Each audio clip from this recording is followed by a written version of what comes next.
Балалар, шамалар үшбұрышына қара. Шамаларды үшбұрышқа орналастыр. Ұзындығы, ауданы, ені.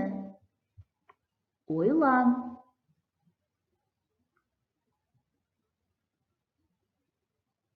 Тексерейік. Дұрыс, балалар.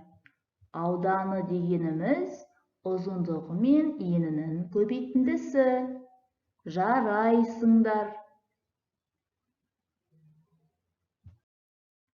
Балалар, берілген фигураның боялған бөлігінің ауданын тап.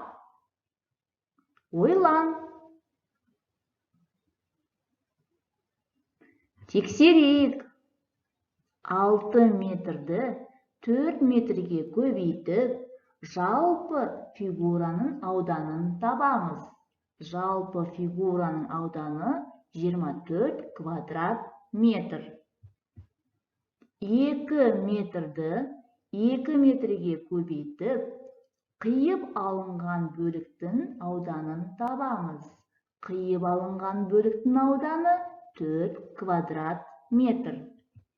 Енді жалпы фигураның ауданынан 24 квадрат метрден қиып алынған бөліктің ауданын 4 квадрат метрді азайтамыз.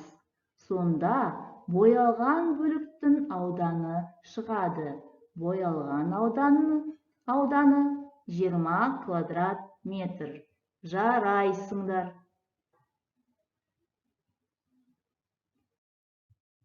Келесі тапсырма. Есепте. Ойлан. Тексерейік.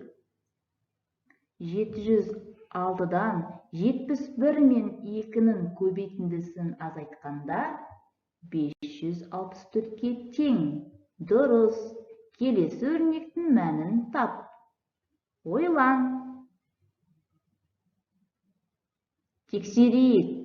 37 мен 3-тің көбейтіндісіне 150 мен 2-нің көбейтіндісін қосқанда 411 шығады. Жарайсың. Келесі өрнектің мәнін тап. Ойлан. Тексерейік. 630-ды 401 мен 398-дің айырмасына бөлсек, 210 шығады. Жарайсыңдар. Берілген теңдеуді шеш. Ойлан.